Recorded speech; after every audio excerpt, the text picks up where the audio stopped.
The solar plexus is connected to our self-esteem, our self-confidence, and our self-belief. Now, given that up to 88% of people report problems in one or more of these areas, this means that the solar plexus is a chakra that most people would benefit working with. So, in tonight's episode, we'll be talking about various ways you can balance your solar plexus and make sure that this important energy center is functioning optimally. So, merry meet, I'm Aislin. This is Ask Aislin, and we are here tonight talking all about how to balance your solar plexus. So, if you are with us live, say hello in the chat. Let us know that you're here, and let me know if the audio and the video is feeding through. So we have a lot to talk about. Of course, if you are with us live, we have a Q&A at the end. You can leave questions and comments in the chat and we'll answer those at the end. I'll also be watching the chat as we go. Leave a heart or a thumbs up somewhere in the feed, and that way we can make sure that we get this out to the feed of more people. So Mary Mead and Nancy says she can see and hear.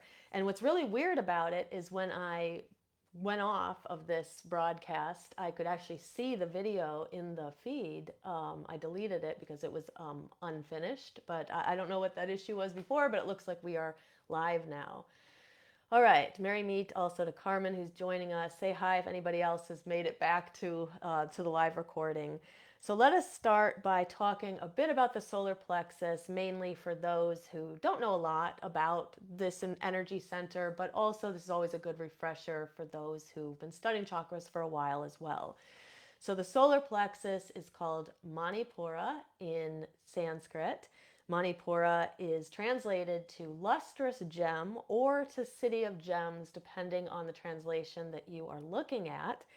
And this translation likely speaks to the very important role that the solar plexus plays in the physical health of the body. Now, in particular, in our digestion. So, in a little bit later, we're going to be talking about digestion, how important digestion is. Even if you think your digestion is okay, you may find after this discussion that maybe you do want to work on yours as well. But the idea that this chakra in the kind of in the center of our body is so important for our physical health is likely why it was named City of Gems. Now, the solar plexus is located slightly above the navel and slightly below the bottom of your rib cage. So somewhere in this area right here. Now, I want to spend a moment talking about the physical location, kind of in a way that I don't always talk about this with some of the other chakras. And this is because the solar plexus, the physical solar plexus, which is a bundle of nerves where nerves all are coming together, is what a plexus is. And you can feel this in some people. This is also the location of your energetic solar plexus. So we don't talk about this a lot with some of the other chakras, but every chakra has a plexus that's connected to it. So for example, the heart is connected to the bronchial plexus. What is so important about this is that this suggests the mechanism of how the physical body and the energetic body connect. And that's why I like to spend time talking about this so you can actually feel this in your own body and then kind of understand this is the physical location of the solar plexus, but this is also in another level or another layer. This is where your energetic solar plexus is too. So if you go to this place a few inches above the navel and a few inches below the rib cage, you will find a sore spot. And I always look for like kind of the sorest spot, and that is your physical solar plexus. Sometimes when people hold on to it or press into it, they can actually feel the beat of their heart. The physical solar plexus is in front of your aorta and between the two arms of the diaphragm. So right about where I'm pointing here. Now, the physical solar plexus is also called the celiac plexus sometimes. Like I mentioned, it's a network of nerves that come together, and this is also where the energetic solar plexus is located. So I like to kind of think about like when I'm working with my energetic solar plexus, I like to feel my physical solar plexus and and kind of notice how that energy, sometimes you can feel that energy pulsing. If you can't do it while you're sitting up, sometimes you can do it while you're lying down. If you can't really feel that energy pulsing beneath your fingertips, don't worry. It doesn't mean yours isn't working. Yours is working. It's just some people are not as sensitive to feeling the energy, and it doesn't say anything good or bad about you. It's just kind of the way that you are. So for example, I have sensitivity to, I can feel like my heart, if my heart flutters or skips a beat or something like that, I can feel that. Not everybody can, even though it happens to a lot of people. So anyway, like I mentioned, this is how your physical body and your energetic body connect. And so I always like to show people that. Now, the solar plexus is the third of the three bottom chakras, and it is connected to the element of fire. Now, kind of backing up just a moment, when talking about the three lower chakras are really more about our kind of physical presence in this world, whereas the three upper chakras, that includes the throat, the third eye, and the crown, is more about our presence and our connection in the spiritual world. And then the heart is in the middle, and it connects the two. Now, what we find in most people who are kind of on a more magical path, on a more spiritual path, they tend to have imbalances in the lower chakras. That's because we're spending a lot of time up in the upper chakras connecting to things outside of us. So we have to be working towards actually balancing these lower chakras as well. So a couple weeks ago, we did an episode on the root. The single best thing we can do for the root is to ground ourselves. We talked about the sacral chakra, and probably the single best thing we can do for the sacral chakra is to work on our emotions, make sure that we are able to balance our emotions and regulate them properly. And also another thing we can do that really helps with the sacral chakra is to see how we are moving with the flow of things, or whether we're resisting movement, right? And then when we get to the solar plexus, probably the single best thing we can do here is work on our self-confidence and our self-belief on sort of that more emotional and spiritual level, and also work on our digestion at the physical level. And then when we bring this whole package together, we have this really strong foundation physically that allows energy to flow well through the lower part of the body, through the heart, and then up into the upper part of your chakras and your energetic centers. So as I mentioned earlier, this is an area of the body very much connected to digestion. It makes sense. It's right near your stomach, right? We consider this your own internal sun. So when the heat of your solar plexus is burning properly, that means we have the right heat for good digestion. Now, poor digestion tends to be the first sign that something is wrong with the solar plexus. So just like all of the chakras, a lot of times it will be physical symptoms that will tell us that there's something wrong with that chakra or that part of the energetic system.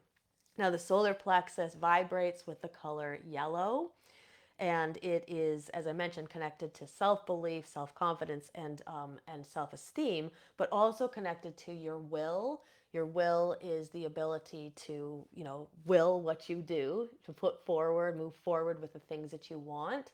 Now, it is important to talk about the difference between will versus true will. Your will is just simply like, I will to do this, and I do it, right? So we can do things that are against our true will, which is our true will is the part of us, or part of our will that is connected to our higher self. Now, our higher self is, in many ways, you could think of your higher self as like your soul, right? It's the spirit that lives beyond these incarnations and carries with it the knowledge of you, and the knowledge of the universe, right? So when we incarnate here, we lose a lot of that. We don't remember much about our past lives, though we can do things to help retrieve them. But you still have this connection to your higher self. At some level, you know when you're doing things that are harmful to you, and you know when you're doing things that are helpful to you, right? So your will allow you to do anything. It'll allow you to do even the things that are harmful to you, but your true will is the one that will tell you what's aligned with your higher self and your path in this incarnation, what you're here for, your soul work, things like that. Why I talk about this is that will, sometimes when people talk about will, they're like, it's just you will to do something and you do it. But there is this element of, is it aligned with your true will or not? I think personally that working and really balancing the solar plexus starts to help you see whether what you are doing, what you will to do, is aligned to your true will or not. Now, other areas that the solar plexus connects to is strength. So we need the strength, obviously, to push forward and do the things we want to do. Power also is connected to the solar plexus, and it's worth pausing and talking about what power means, because there's different kinds of power. So one of the things that Starhawk always likes to differentiate about power is there are different types. So there's a difference between power over and power from within, or power within. So in power over, this is what we see a lot of times out in the world, in people in positions of power, kind of hold that power over everybody, make decisions for everybody that isn't always aligned with the interests of people. I'm sure you know leaders who want ultimate power and grasp and crave for that, and don't. And those people are operating in this power over, right? We hold power over everybody else. Now, what Starhawk says is the true power that we are trying to find in our lives, that's the kind of power that we want, the good power that's attached to the solar plexus, is power from within or power within. So power from within is when we have the ability within ourselves to do the things that we want to. And she says this is like all of your personal abilities as well as your spiritual integrity. So we're living in a life of integrity, right? Which is not what we see in most cases in people who are living in power over. Usually there's not integrity there. Now, when the other type of power that Starhawk talks about is power with. Now, power with is social power and its influence among equals. So this is something that we see in the witches' circle, right? So it's like even when we have leaders in the community who have elevated to certain positions, or are, because they've become wise, or they've learned, or they've trained a lot, when we're operating from power with, it's this idea that we have influence in this group, but we're all equals. And so this is one of the reasons why when witches meet together, we often don't sit in pews like we do at church and watch the front where this person is sort of elevated above us, at the front of the church. In a witch's circle, we're all in a circle together. And that shows us this idea of power with. So just wanted to kind of differentiate those, because it is important to know that the power we're talking about, that is the positive power of the solar plexus, is not power over. Okay, so before I dive in and I talk about all the different ways to balance your solar plexus, I do want to talk about some physical manifestations of solar plexus imbalances, and then you can kind of use this as a checklist and see if you connect to or resonate with some on this list. Then probably some solar plexus work is on the on the menu for you. But as I mentioned in the very beginning of this episode, up to 88% of people report having trouble with self-esteem, self-confidence, or self-belief. So that's a lot of people, right? So most people listening to this probably could benefit from some of this work. And just pausing to say, since we're on the second broadcast, I did get to say hi to everybody. So I see Aislin is here, and Cindy and Kurt, Mary Meet, Andrea and Carmen and Nancy. So Mary Meet, everybody. Okay, so if you guys feel, as we go through all of this, you can let us know how you're feeling about your solar plexus. If you feel it's great, or if you feel like there are some challenges with it, let us know in the chat. So here are some physical manifestations of solar plexus issues. So if you have more, the more you have on the list, the more likely you're going to be benefiting from solar plexus work. If you really only say like one or two of these things, it's possible they could be caused by other energetic imbalances. But Let's begin. So, the first thing on the list is eating disorders, and this also includes eating or disordered eating. So, if you are diagnosed with a full eating disorder, this is connected to the solar plexus. It's also connected to the sacral chakra and the root. What you're going to find is a lot of this is connected to all three of the bottom chakras, but in particular, the solar plexus. This also includes disordered eating. So if you are somebody who kind of starves yourself a lot and then eats only at certain times, or you kind of know, people know if their eating's a little off, right? Then this would be could be a physical manifestation of a solar plexus imbalance. Digestive disorders. So when it comes to digestion, the majority of actually, let me tell you what, I'm going to wait until I go through the whole list, and then I'm going to talk more about digestion. Because again, from the standpoint of the old texts where a lot of this material comes from, digestion is the number one thing for people to really think about here. But let's talk about a few of these other things. So ulcers are connected to solar plexus issues, or what could be considered physical manifestations of solar plexus issues. Hypoglycemia, diabetes, if you have trouble managing your blood sugar, this is your solar plexus. Muscle spasms and disorders of any kind, it connects to your solar plexus. Chronic fatigue, hypertension, disorders of the pancreas, liver, the stomach, or the gallbladder. So anything in this part of the body. And then also aches and pains. So if you have sort of like middle back, so maybe you have some back issues and a lot of it's in the middle back, this is your solar plexus. So now low back pain is usually more connected to your sacral chakra. High back pain is usually connected to your heart chakra, and then this middle back pain is usually connected to your solar plexus. So let's talk about digestion. And digestion is like, if you go back to that translation of the word Manipura, city of gems, it shows the importance of this chakra among the other chakras. Now, in Ayurveda, which is the sister science of yoga, it says that your digestion above else is going to be the key to your health. So even when a person would come in, so let's say a person comes into an Ayurvedic doctor and they're complaining about issues that don't necessarily seem related to digestion, the doctor will always talk to the person about digestion and start to ask all kinds of questions. So one of the issues that we have with digestion is the lifestyle that we live.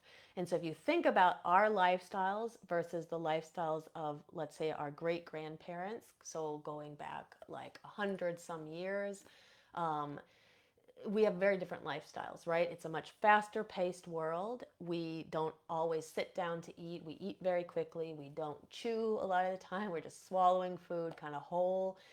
We're rushed. We're eating food that's not always great for us because have a time crunch. We might be eating fast food. We might not be eating as much prepared food that we prepared ourselves at home or someone prepared at home. So all of these things come together, and we might be eating stressed, right, and not relaxed. So all of this comes together to create the perfect storm for bad digestion. So this is why, like, a lot of people probably have some bad digestion. So there is also some debate about this, but there are people who say that our food is also less nutritious. The soil does not have the same minerals that it had in it 100 years ago, and so even the whole foods that we are growing aren't quite as nutritious as they used to be. And on top of that, just the quality of the food is not as good as it once was. Some say that we should all be taking a probiotic because of this. So it is one of the things, like if a person's having solar plexus issues and you don't take a probiotic, it's worth considering taking one and seeing how that changes things for you. So the question that I would ask people is, how good do you think your digestion is? And one of the things to think about is, like, how regularly do you eat, right? And how often do you go to the bathroom? So if you don't have a bowel movement for days and days and days, and it's really difficult to have one and you're plagued by constipation, your digestion is moving too slowly. On the other hand, if people have loose stools and they're frequently going to the bathroom, then the digestive system is probably moving too quickly. And what we're trying to do is find a place in the middle where it's moving at the right speed. So that's one thing to think about. Like some doctors of Ayurveda get really strict about this, and they're like, if you're not having a bowel movement first thing in the morning, there's something off about your digestion. So I'm not a medical doctor, and I can only tell you about what I've learned in my own Ayurvedic studies. And I am training to be an Ayurvedic nutritional consultant. So I have learned quite a bit about this, but it really is worth thinking about your digestion. So I'm always curious, like how many people take a probiotic? Is this something that you take? I mean, the other things that you can do to help your digestion is to have foods that are fermented. So sauerkraut is very good for your digestion. I love kombucha, so I drink it with my evening meal, and that helps a lot. Uh, Glitter is saying like Greek yogurt with prebiotics. Yeah, so like some of the yogurts have pre or probiotics in them, and and that is good too. So there's a lot of foods you will also see. Like in fact, we had some sodas that had pre and probiotics in them. So it's just worth considering, right? Because again, the physical solar plexus so connected to your digestion, right? And your physical solar plexus is so connected to your energetic solar plexus. So this is just an easy way to start. Like literally, if you could just take a probiotic every day and start to make some changes in your solar plexus, this is a big deal. So I kind of leave you with that question. You know, how good do you think your digestion is? And we'll talk about now as we're jumping into how to balance your solar plexus. I'll give you some other ideas for digestion as well in just a little bit. But yeah, put in the chat how you feel about your digestion. Taliesin said he gets a strange, random tingle, almost tickle feeling in his solar plexus at times. He said he's been meaning to ask about this, almost like a burst. And he said it sounds kind of strange, hard to describe. I get something that sounds a little similar to what you're talking about as well, and I felt it in other chakras too. So I think it's like, to me, it's like an activation of the solar plexus. So what I would recommend you do is see it the next time it happens, see if you can notice like what's going on for you right then. And you might be able to connect it to some patterns of like, what are you doing? Or like, what are you thinking about? Are you stressed? Are you not stressed? Are you relaxed? Like, when is it happening? But I think it's an activation of the solar plexus, which is probably a good thing unless it feels really bad, you know. Okay. So let's jump in and let's talk about some ways to balance the solar plexus. So some of these ways are going to feel mundane, others are going to feel more magical. To me, it's a very fine line between the mundane and the magical, and it's hard to tell where one begins and the other ends. And it's also, like I said, a kind of a hard fine line, or a fine line between the physical body and the energetic body, hard to tell where one begins and the other ends. And that's why when we do this physical work, we will often see the energetic changes. And when we do the energetic work, we will often see the physical changes as well. Okay, so the first thing we can do is we can work with the element of fire. So remember, the solar plexus is connected to the element of fire. So the bottom 5 chakras are connected to the elements, and then the upper 2 really aren't really connected to any of these physical elements. But this one's connected to the fire element. So anything that you can do to work with the fire element is also going to be something you can do to work with the solar plexus. So I'll give you some suggestions. First one is candle magic. So if you have, if you have a practice where you are regularly doing magic, and you don't do a lot of candle magic, but you think you want to work with your solar plexus, this would be a good time to start doing candle magic. And candle magic looks different for everybody. You can burn small chime candles connected to intentions. You can burn much larger prayer candles like these back there that are also connected to intentions. You can anoint your candles with oils or herbs that are connected to your intentions, or you can just burn them. If you are particularly wanting to work with the solar plexus, I would get some candles that are yellow and maybe set an intention that I'm burning this candle down, and as I burn this candle, this is healing, or it's balancing my solar plexus. And since yellow is the color connected to the solar plexus, it would be a good choice for the color of candle. But again, your candle colors can be connected to any intentions you have, and any candle magic that you do is going to be connected to your solar plexus. Other things that you can do are candle or fire gazing, just paying attention to the way that flames move. It can be very meditative for many people. Sometimes people who have trouble sitting in kind of traditional seated meditation find that having the point of gaze of the flame helpful, and they find all of a sudden that they actually can meditate. As an aside, sometimes people think that meditation is just clearing your mind and making it blank, and that's not really necessarily what meditation is. It's finding kind of concentration. It's like the practices are the meditation. So in that case, fire meditation is meditation. So you can try fire gazing or candle gazing. Another thing you can do is to go out and get some sunlight. So studies suggest that people are pretty deficient in vitamin D in a lot of cases, and some of it has to do with not getting enough sun. I know that I'm somebody who doesn't get enough sun just because of the hours of when I work, and it can be worth us taking the effort to go outside and make sure we're getting 5 to 10 to 15 minutes in the sun. If you are sun averse and you burn bad like I do, then you can get your sun at different times of day. So get it before 10 a.m. or get it after 4 p.m. and or get it like 1 to 2 hours before the sun is going to set, depending on what time of the year it is. And it's going to be better for those who are sun averse. One of the things a spiritual teacher of mine taught me years ago is to stand, and if you have long hair or clothing that covers the back of your neck, to move it out of the way and let the sun fall on the back of your neck. And there are a lot of traditions that say sort of the back of your neck is a connection to the cosmos or to things outside of you. I was at a seance not all that long ago, and the woman who was running the seance, she said we had some oil, and they were passing around this sort of like psychic awareness and veil thinning oil. And she said to put it on the back of your neck because it sort of opens you up to the spiritual world. So when you let the sun shine on the back of your neck, it absorbs it in a different way. So it's worth trying. I do it. It's an interesting, neat practice. Other ways to connect to the fire element are to work with animals that are connected to the fire element.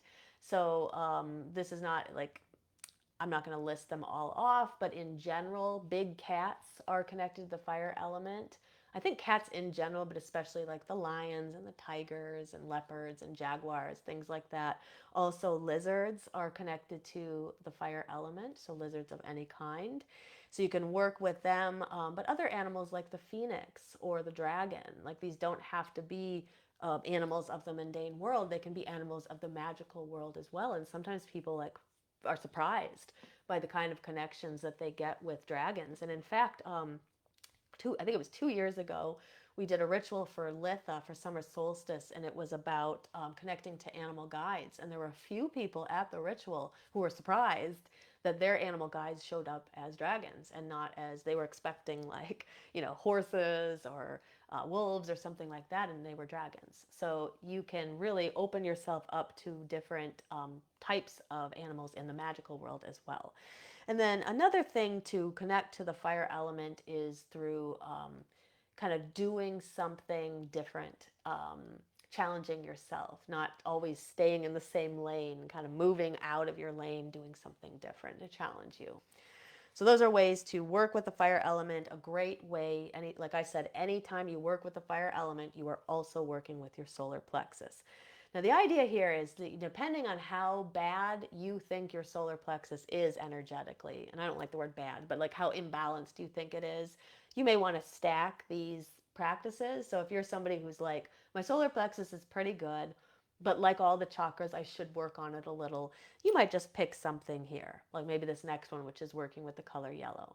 But if you are somebody who checked off a lot of those, when I was reading off the physical manifestations of solar plexus problems, if you're somebody who has a lot of those, you might want to think about more than one of these practices and stacking them on top of each other, and even perhaps thinking about spending a month or at the very least a week and just focusing on the solar plexus. Um, so let's move on to the second idea, which is working with the color yellow. Now, people who can see auras tend to say that the solar plexus vibrates with a yellow color. I've seen some people say that none of the chakras have color at all, but I know enough people who see auras that they do say it, they see it as yellow. So I think that the solar plexus vibrates with the color yellow. It also gives us a jumping off point to work with that color. So anytime you work with anything yellow, even without having the intention of working with the solar plexus, you are by default working with your solar plexus. So stones can be very powerful here. My absolute favorite when it comes to the solar plexus is citrine. I love citrine for the solar plexus, but other choices would be calcite, yellow calcite, tiger's eye. Now, tiger's eye is a nice one because it also connects to the root, so it helps you kind of connect to that bottom three chakras. Yellow jasper, pyrite, which also connects to the root chakra. Amber is another good one for the solar plexus. Peridot, which sometimes people think of peridot as being more on the green side. It's really greenish yellow. But what I like about peridot is that it's very good for the solar plexus, but it's also very good for the heart. So if you know that you want to work with your solar plexus, but you also know that you got some heart chakra opening you need to do, peridot would be a good one to choose. And then topaz is also very good for the solar plexus. Now, things you can do with these stones is you can wear them as jewelry. You can lie down, and during your meditation, you could rest them on your solar plexus and just let your body absorb the energy of the stones. You can put the stones in water. You could, if you wanted to like infuse them with sun energy at the same time, since that's connected to the solar plexus, you could put the stones in water. You could put it outside in the sun, and now you've made yourself kind of some sun water, but also infused with these solar plexus stones. And then you can use that in sprays, cleansing sprays if you want. You could drink it, you could cook with it, and this would just be ways to intake some of that energy. You can also sleep with the stones under your pillow. You can carry the stones in like a sachet or just carry them in your pocket, or some people put them in their bras. But stones are always an excellent way to work with the chakra system, in this case, yellow stones. Candles, we already talked about candles, but if you want to work with the solar plexus and you're sort of making a concerted effort that maybe I'm working with it for the next month, get yourself a nice yellow candle and just light that every night as the intention of like, this is my month to work with the solar plexus. Clothing, wear yellow clothing, or if you're like me, where you don't really wear, I wear black pretty much all the time. I can bring in colors through scarves or belts or different things like that, or through the jewelry. Flowers, so bringing yellow flowers into your house, putting them on your altar, decorating, yellow decor. I mean, you're probably not going to go paint your room yellow just so you can work with the solar plexus for that 1 month, or however long you're working with it. But you could think about ways to bring in yellow tapestries or pillows or things like that that will change the look of and feel of your space, especially if you have like dedicated spiritual space. That is an idea, is to sort of swap out tapestries and pillows and different decor based on the color of the chakra that you're working with. So that's some ideas for working with the color yellow. Now, the next thing, another way to work with chakras is through herbs. So, some herbs for the solar plexus tend to be fiery on one hand. So, like, really any fiery herb probably is good for the solar plexus. And then yellow herbs, because of their color, are also usually good for the solar plexus. So, I'm going to list off some herbs that are pretty common and not too hard to find. Know that this is not an exhaustive list, and if you become really interested in this, or you're really into herbalism, then you might want to look more into this. So lemongrass is always good, and so by the way, these can be essential oils. They can be loose herbs that you work with in sachets or in magical workings or teas or things like that. Or these could also be uh, now I'm blanking what I was going to say. So I was going to say they were oils or loose herbs or incense, or you could also burn these as incense. Okay, so lemongrass, chamomile, goldenrod. So you can kind of get this from the colors. A ginger is very good because it's spicy and it has kind of the orangish yellowish color. Fennel, turmeric, very, very good, and lemon balm. And lemon balm is particularly good for people who are stressed.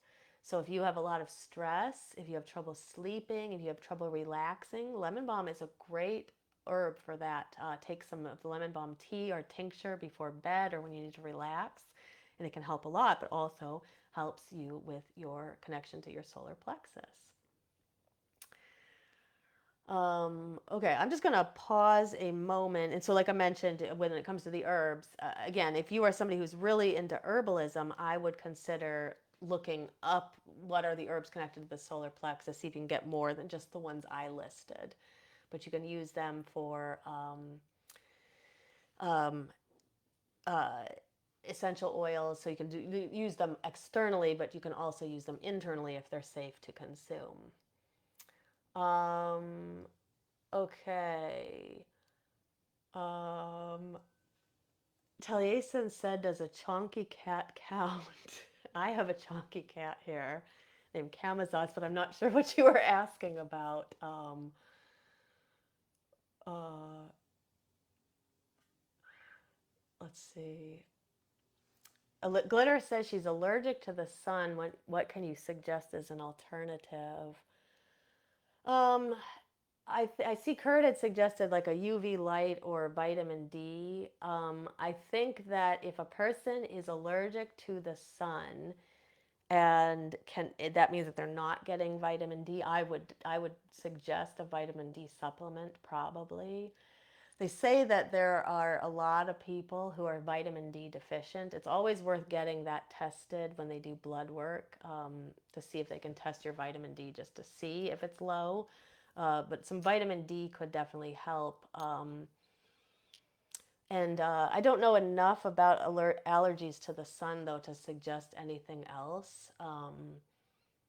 So you might want to Google what would be some alternatives to the sun, if you're allergic to the sun, but still want to like Taliesin said was like a full spectrum light bulb. And I suspect that's probably what you want. Like our iguanas, we had 3 iguanas that we raised for years. The last of them passed away last year, but we had these like good UV lights for them because while they could go outside, we wanted to make sure that they also had the good UV inside. So maybe a UV light or a full spectrum light bulb would be good.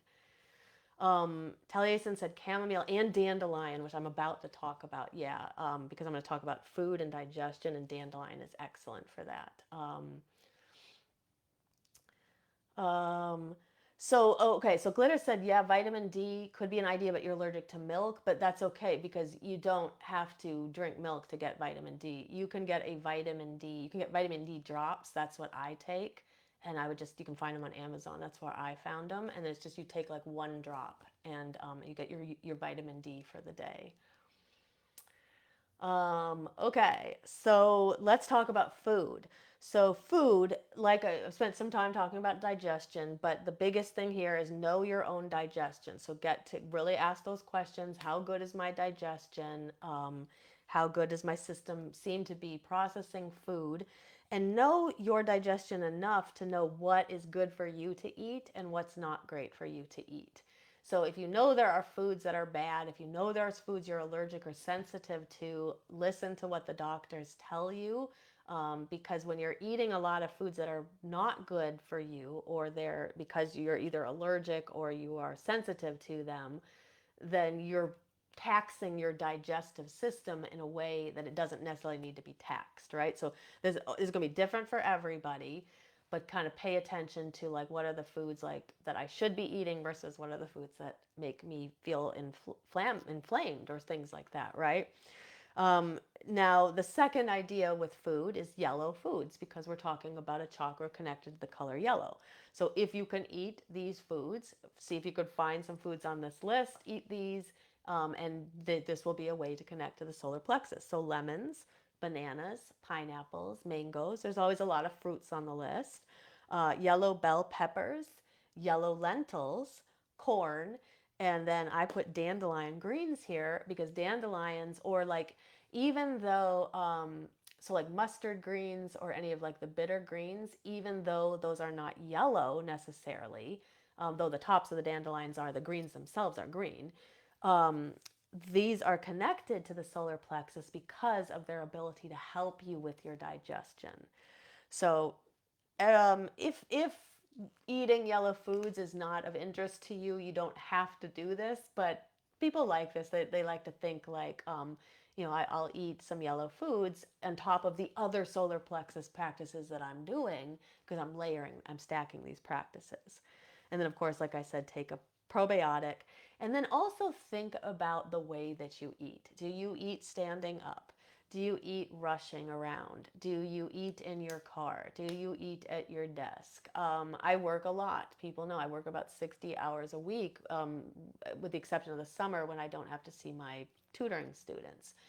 And I eat at the desk a lot. I forget to eat a lot. And so I know this is something I struggle with, and this is an area where I need to work harder. But one of the things too, when I started to train to be an Ayurvedic nutrition consultant, is that asking people about, like, do you chew your food or do you just put it in your mouth, chew once and swallow? Because that's actually causing your digestive system to have to put in more work to digest the food. So if you chew it more in your mouth, you break it down already, and then when it gets to your stomach, there's less work for your stomach to do. So something to think about. For me, it's personally a little like gross to think about like chewing my food. Like sometimes people say you have to chew your food like 20 times, and it doesn't sit well with me. But it's always worth thinking about, how could I be better about the way that I am setting up my digestive system. So at the very least, could I sit down? Could I make sure that I am like less stressed out? So if let's say I'm really stressed out and then I have to sit down for a meal, well, maybe I could take some breaths before that to calm me down a little bit, and try not to eat when I'm so stressed. So again, just digestions come up like 3 times in this whole this episode, right? Because it is so important. So moving on then to deities. So deities that we can work with connected to the solar plexus are usually divided into 2 categories. One are the Hindu deities, and the other are the other pantheon deities. So the reason for this is because a lot of our literature, where much of this comes from India.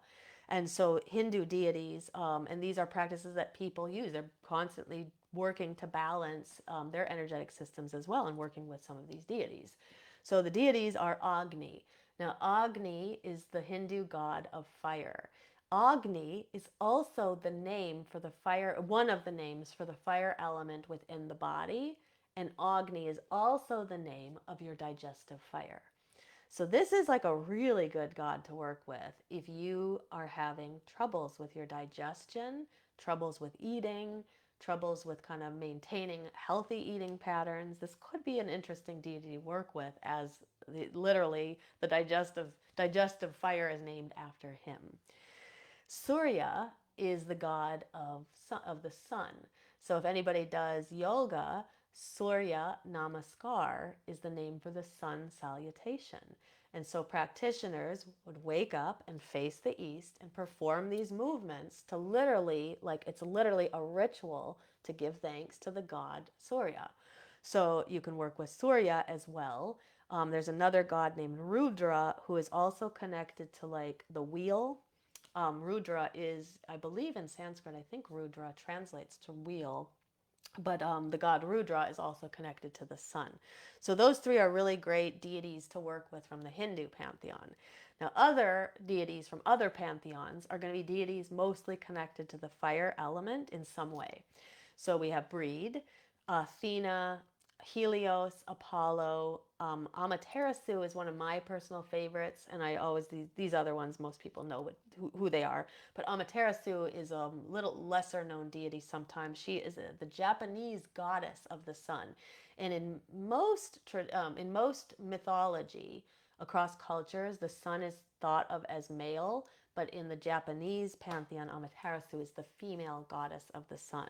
She is very good for working with self-belief. I really like her for that kind of practice.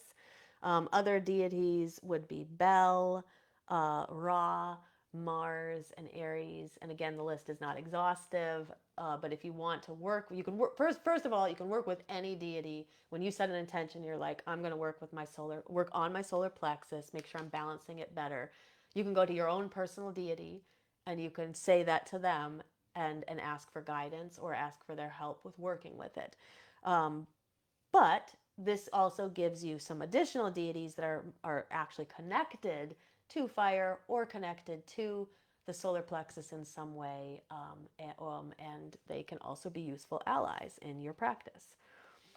Okay, moving on, just a couple other ideas on how to work with the solar plexus. Breath work is the next one. Breath work looks different depending on the chakra we're working on. When we're working on the root and the sacral chakra, we're tending to do long, steady breathing. We're trying to kind of bring the system down.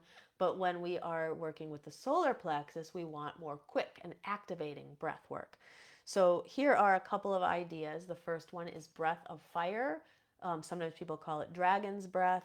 Breath of fire is a quick and staccato exhale with a passive inhale. It's typically done through the nose. If you place your hand on your belly, what I usually tell people to do is like kind of think about you are fogging up a mirror. And it's that kind of short staccato exhale. Close your mouth and put your hand on your belly, and you are doing breath of fire then.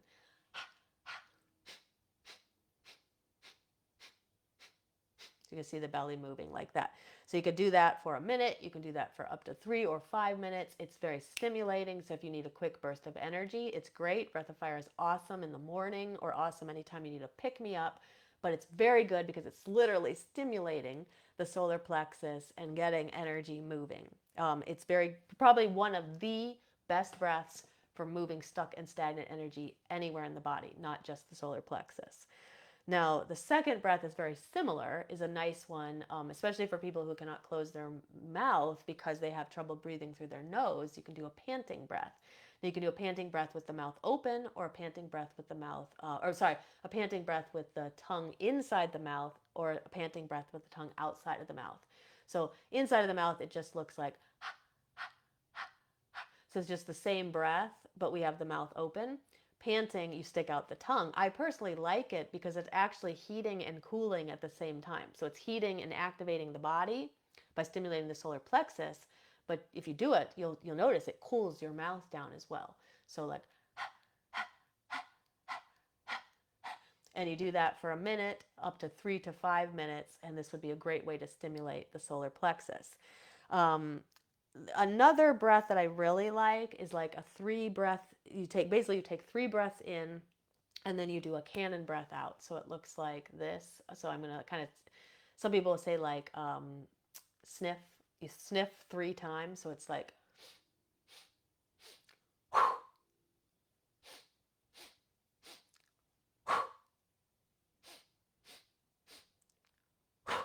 so this is a big activator for the solar plexus as well, and that's a nice one. And then the final breath I'm going to share is just, it's right nostril breathing is very activating. It activates the masculine energy channel of the body, and it's very uplifting. So when we want to bring the system down, we breathe in and out by closing the right nostril. We breathe in and out through the left side, and that will bring the system down and help us relax. But if we want to pick the system up, you can close off the left nostril, breathe in and out through the right, and it will give you a little pick me up. So those are 4 different breaths that you can try for the solar plexus. Additionally, in addition to the breath work, you can do some kind of movement work. Anything you do to get yourself moving is going to be great for your solar plexus. Uh, as opposed to the sacral chakra, where we talk about like intuitive movement and slow and kind of uh, reflective kind of movement, here we do want some activating movement. So I like to climb mountains, and for me, that gets my solar plexus going. Walking, but maybe picking up the pace just a little bit. I don't personally like to run, but running is good for the solar plexus. But any movement that you can think of, skateboarding, skiing, jump roping, right? Finding something that is interesting to you, kickboxing, boxing, and anything that's moving your body is going to be helpful. The reality is, just like I talked about the digestion, like many people have digestive issues, many people have an issue with moving as they grow older. We tend to slow down, we get a little more sedentary. Our lifestyles encourage sedentary life, right? So we have to counter that. And if we keep moving, I always think back to the story of my great aunt who was like 89 years old, and she could charge up a staircase with a suitcase, and she it was when my grandpa had died, and she went to stay with my uncle, and he was so worried about her like having to climb the stairs, and he's like, "Oh, can I offer to carry your suitcase?" And she's like, "No," and she's carrying the suitcase up the stairs herself. And honestly, my great aunt, she did yoga almost every day for 40 years. Came to it in her like 40s and did it all the way to the end of her life. And I think that is what was responsible for her having all of that energy and good mobility in her body. So most of the people following this channel are already in that place where, we might be slowing down, but we have the ability to keep moving. If you keep moving, you stay young feeling in your body. So I recommend finding movement that you like and doing it, as much as it's recommended. Getting moving 5 times a week would be really, really great. As far as yoga goes, there's always a lot of information on yoga for every chakra, because again, of where this energetic system comes from. So if you are somebody who likes yoga, belly down poses are very good for your solar plexus. So belly down like cobra, um, uh, oh gosh, bow pose. If you know these poses, locust pose. If you are a yogi and don't know the poses, you can always look them up. But anything where you're down on your belly, and also anything where you do forward folds, where you sort of compress the belly. So whether you're standing and you fold down, or you're seated and you fold down, that's all working your solar plexus as well. Anything that works your abs will also be working the solar plexus. So plank pose. So I haven't done this in our online yoga classes, but we used to, in my in-person yoga classes, we would do plank challenge, where people would try to hold the plank for a minute, 2 minutes. It's not easy, but it definitely stimulates your solar plexus.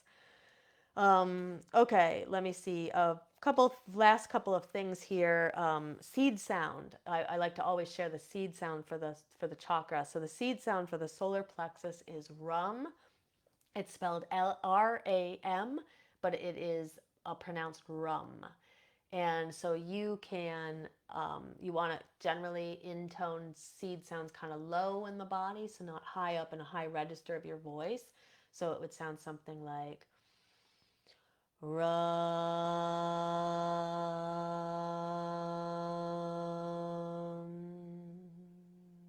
So you can close your eyes and you can intone that a few times, and that will help to activate your solar plexus. For those who don't know, seed sounds themselves activate certain energies in the body.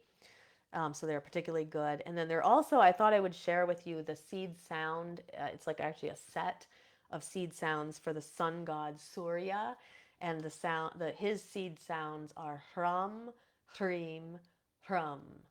So if you're interested in it, it's really best if you like see it spelled out or you hear somebody doing it. But you can always Google seed sound for the sun god Surya, and and then you can do that one as well. And then I wanted to end here by just talking about a little bit about shadow work for the solar plexus. Now, if you are in our Shadow Seekers membership, we have a full workshop on shadow work for the solar plexus. We also have a full workshop on basically how to tell if if your solar plexus is balanced. So if you're a part of our membership, you can go in and watch those videos. If you have any trouble finding them, let me know.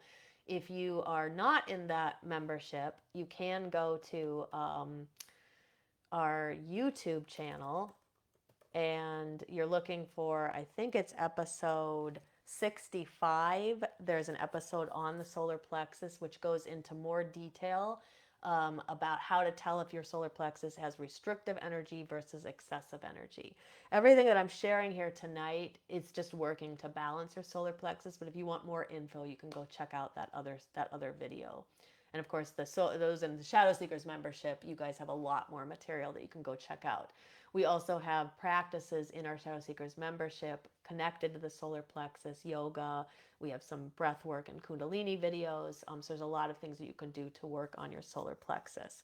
But let's just talk a little bit about shadow work for the solar plexus. So these are areas that if you resonate with any of these areas, you might want to think about using this as a direction for your shadow work. So if you carry a lot of shame or guilt, shame and guilt is connected to the solar plexus. So remember, the solar plexus is about us being able to put ourselves out in the world, right? Our will puts us out there and moves us forward into taking action. But if we feel a lot of guilt about what we're doing or shame perhaps about putting ourselves out there, that can shrink us and shut us down, and then it's also gonna impact our solar plexus. So we really want to think about what areas of your life do you feel shame and guilt in, and how could you maybe perhaps work through those, noticing who that critical voice is, who's telling, like what voice in your head tells you to feel ashamed or guilty about who you are and what you're doing. Another area is power. So we talked in the beginning about power over versus power within, and power from within and power with. So if you feel powerless, you likely, or if you feel powerless in any area of your life, you likely will benefit from some of this solar plexus work. Some of us have been conditioned to believe from early on in life that we are powerless because we felt powerless when we were children or teenagers, or even perhaps in areas of our adult life. So when you're conditioned to believe that you're powerless, you don't think that you even have the ability to put your power forward. So if you struggle with issues of power, this could be an area that you could work on in your shadow work. Confidence and self-esteem. Like I said in the beginning, studies show that upwards of about 88% of people do suffer somewhere, whether it comes to like self-confidence in the way that they look and they appear, or their abilities, whether in the magical or the mundane world, or up to 88% of people suffer here. So this is a great place where you could look in your shadow work, like where do I lack confidence? Where do I lack self-esteem? In what areas of my life? Sometimes you could show up in some areas and be totally bright and confident, right? And then you're not so confident in other areas. So notice, critical dialogue that you say, and consider, or you hear in your mind, and consider whose voice that is, because a lot of times that the critic isn't even you. It's a voice from the distant past. It could often be a parent or a caregiver or a teacher who somewhere along the line kind of chipped away at your confidence. But just because that happened, it doesn't mean that you can't recover it. And solar plexus work can be a key to recovering that. So looking at, your self-esteem or lack of self-esteem in your shadow work could be helpful. Same goes with your lack of self-belief. If you have difficulty making decisions, that also comes back to the solar plexus. Like I have a student right now who's having terrible, she's had to finally move forward and had to pick a school to go to for college because the deadline came. But I mean, the rumination over weeks and weeks and the tears and the anxiety and everything, she's got real trouble making decisions. So if you are somebody who struggles with making decisions and you kind of go back and forth and you get paralyzed and anxious whenever time and every time you have to make a decision, then you might want to consider where does that difficulty come from. So this would be an area to look at in your shadow work. Um, Sometimes what will happen is that when we're struggling with intuition we're struggling with making decisions is because we've lost track of our intuition and that voice that guides us. So definitely an area you could consider working with in your shadow work. And then another area is procrastination. If you're somebody who procrastinates a lot, it can have a variety of different reasons behind it, but a lot of it comes back to the solar plexus. 99% of the time, probably the procrastination at the end of the day is worse than actually doing whatever the task was. So in your shadow work, you can kind of look at like, what areas of my life do I procrastinate in? And can I find any patterns between them? Like what is really keeps me from just moving forward and doing the task? But again, if you don't explore any of this, then all it is like, I'm a procrastinator and I'm upset about being a procrastinator. If I don't explore why, I never can get to the bottom of that and fix it and move forward, right?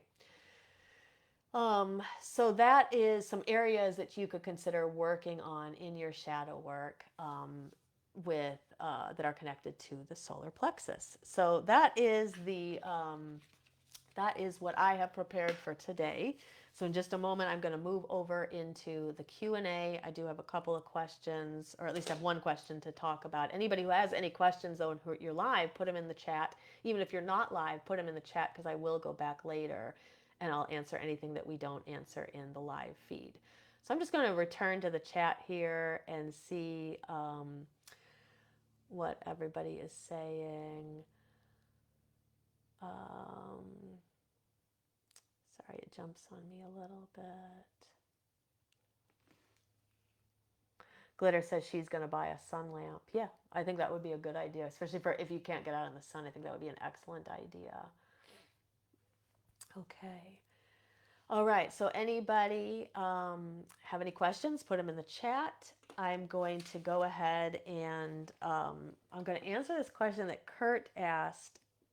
It's about specifically about spells or magical workings that require something to be buried in the dirt, or for perhaps a working where like an athame or something has to be pushed down into the ground.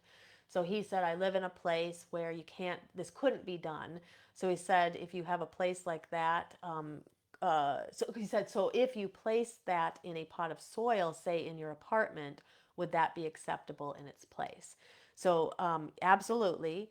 So my feeling about magic is that, unless this is ceremonial magic, which is not a magic that I practice currently, in ceremonial magic, much of what you do has to be done exactly the way it says it should be done, or the thought is that the working doesn't really work.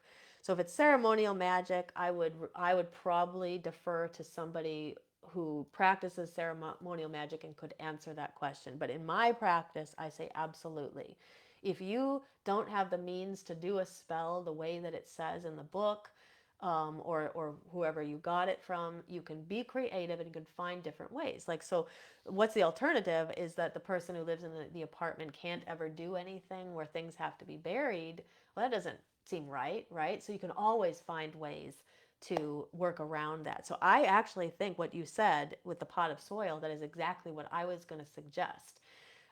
So this came up a couple years ago in our in-person coven. We were making witches' bottles in particular. And for those who don't know, a witch's bottle is it's a protective spell that's usually like a jar that's filled with like broken glass and rusty nails, and sometimes people pee in them, or you put like cat fur or things. It's just like all kinds of like things go into sulfur, salt, And the idea is you put all that in, you kind of charge it with the intention of protection, you seal it up, and then you bury it somewhere on your property. So we had this person in the coven, and she lived in an apartment, and she was having major problems with a person who lived, I think it was like above them or maybe across from them. They were having like major problems with these other tenants. She wanted to make this witch's bottle, and so she was like, well, what would I do? Would I go down the stairs? Because she lived up on the third floor, I think. She's like, what would I do? Would I go down the stairs? Would I bury this somewhere like on the apartment complex property? And so what we ended up doing is she got a big planter at Home Depot, and she put that outside of her apartment door, and she buried her witch's bottle inside that. So I absolutely think that you can bury anything in soil. The thing I said about the witch's bottle is that usually witch's bottles are put outside. So I suggested in her case that the planter go outside the front door of the apartment and not inside. But sometimes that can't even be done. Like we had another member or another initiate who lived in an apartment where you couldn't necessarily put anything outside the front door, so she put it inside the front door. So I absolutely think burying it in soil works, and then if you have a spell where you need to put an athame down in the soil, that also can work if you have this specific pot of soil ready for that. So I think it's a great suggestion. But what I wanted to say is, in general, is being creative about how do we work with our spell work? How do we work with our ingredients? How do we, to not get so tripped up over like having every little thing right? Seeing how we can figure out substitutions like that, to me, is part of being a witch, right? So I hope that helps. I hope that answers the question. And that's the only questions that I had. The only question I had for today. So if anybody else in the chat has any questions, let me know. I'm happy to answer those. In the meantime, I'm going to tell you what's coming up. So next week, we're going to do an episode on shadow work and the dark gods. So last week, I did the dark goddesses, at least the first part, because I'm going to be doing another episode on them at some point. But here, next week, I'm going to do the dark gods. So we're going to be talking about Odin. I know we'll be talking about, and I'm blanking on who else, but we're going to be talking about 5 different gods that are pretty good to work with during your shadow work. So that's what's coming up. The following week, I can't remember what episode I'm going to do on the following week. So I'm a little like scattered because like some crazy things were happening right before I had to go live. And so I don't have my notes as detailed as I usually do. Next week would be the 20th, so that's Shadow Work in the Dark Gods. On the 27th, there will be an episode. I can't remember what the title of that episode is yet, but on the 29th, no, I'm sorry, let me go back.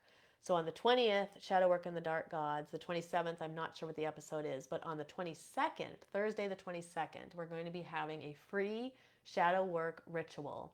This is a fire ritual, so it's actually really good for some solar plexus work. We're going to be working with the goddess Kali, and we are going to be working to release fears and negative energy that we are carrying. So if you feel like you've got a lot of like stuck and stagnant energy, if you're carrying some stuff you'd like to purge, join us for that free ritual. Watch for the invitation. It'll be posted in the Shadow Seekers. Not Shadow Seekers. It'll be posted in the Body Mind Witchcraft Facebook group, and if you're on our mailing list, it will also be emailed to you. You're going to get a Zoom link, and then if you cannot join live, you can always get the replay afterwards. We'll be mailing that out as well. So if you are not on the email list, I'm going to drop in the chat the link to sign up. This way you will not miss that link to join us. Okay, so there you go. So when you sign up for the email list, you will receive we send out about one email a week unless we're like promoting something, and then you might receive an extra one. But you'll also get a free copy of The Witch's Guide to Shadow Work. Now, if you're watching back on YouTube later, this link is in the description of the video, so you can also sign up. But make sure you sign up, especially if you're interested in this workshop, or I should say this ritual, just so you make sure you don't miss it. But we'd love to have as many people can attend as possible. Like I said, it's next Thursday, the 22nd. and it's going to be probably around 5:30 p.m. Pacific, 8:30 p.m. Eastern, around this time. So watch for more details about that. And then right after that ritual, we're going to open up our Shadow Seekers membership. We haven't been opened in 6 months, so we're going to be opening up and taking in the next round of people. So if you're interested in doing some shadow work, deeper shadow work, and some energy work and balancing your chakras, join us. This is what we do in Shadow Seekers. And during that ritual, you'll also learn a little bit more about Shadow Seekers as well. And then our Demystifying Witchcraft course will be coming out in June, sometime in June. That is my signature course on witchcraft. So whereas our Shadow Seekers membership is about the shadow work and the energy work that takes your practice to the next level and really like breaks your blockages so you can step into your full power as a witch or spiritual practitioner. The Demystifying Witchcraft course teaches you all the ins and outs of how to cast a circle, how to call the quarters, how to write, even how to write quarter calls and different things, do consecrations, work with deities, do spell work. So you can watch for that, and that will be coming out in June. It's going to be our first time really releasing that to the public. Up until now, it's mostly been just been available to those in the Shadow Seekers membership. All right, so hopefully this episode today helped you in some ways. If you try any of the practices, I would love to hear from you. You can always message me, or you can comment below the video wherever you're watching it. Let us know how you think your solar plexus is. Let us know how you think your digestion is, if you see any connection between those two. And then if you try any of the practices, also let us know. All right, well, I'm going to sign off for tonight because it doesn't look like there are any other questions. But as always, it's awesome to spend Tuesday evenings with you. And until next time, blessed be.